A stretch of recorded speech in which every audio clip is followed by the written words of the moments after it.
Obviously, it's a super hot topic right now, the coronavirus. Yeah. What sort of knowledge do you have about viruses like that and kind of like what's going on with it right now? There's a couple of cases in Florida.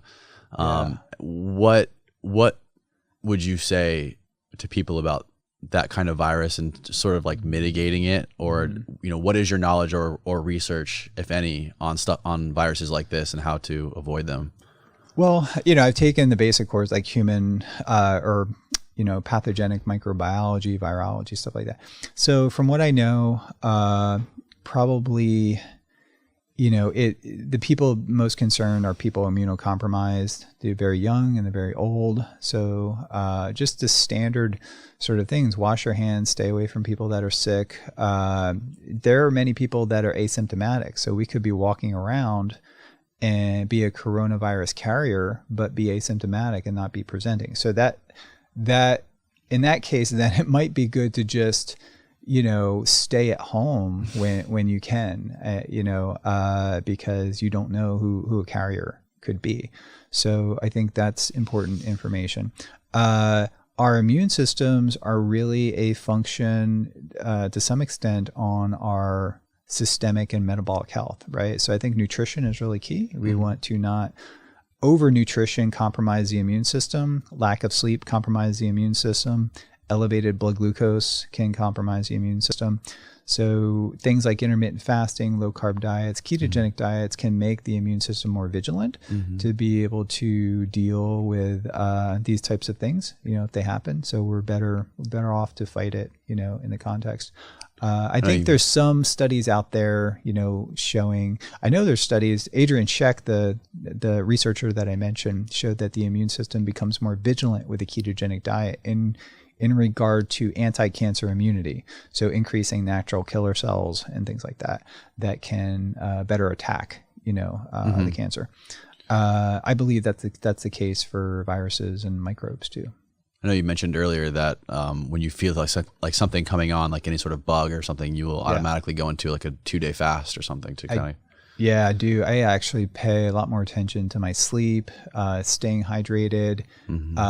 If I don't completely fast, I cut way back on calories and just go into a calorie restriction state. But typically, that's when I'll start and say, okay, well, time to do a short-term fast, and I'll fast for a couple days. And, and I just hardly ever get sick. My wife will get sick, multiple times, and I'll feel a little something come on, and it'll never really hit. Or our lab just went to LA. It was kind of alarming that some of them got sick, about half of them, and I didn't really get anything, and or I felt a little scratch in my throat, a little sniffles, but nothing ever happened.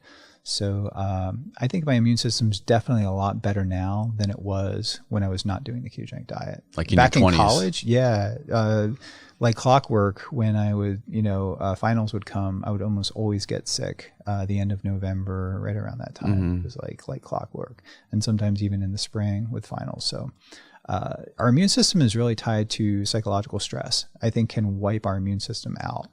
I mean, looking back, there was periods of time where, physically, I was doing everything right, but I was just put under a lot of psychological stress, and it just like crushed me. And, really? Yeah. And just a couple times, that I can remember when certain life things just come up, So I think people really need to pay attention and just kind of a little bit harder to manage, right? But be cognizant that our mental state and behavioral health probably have the biggest impact on our immune system. So something a lot of people don't think about. Stated otherwise, psychological stress can be a very powerful immunosuppressant and make you a vulnerable target to something like coronavirus.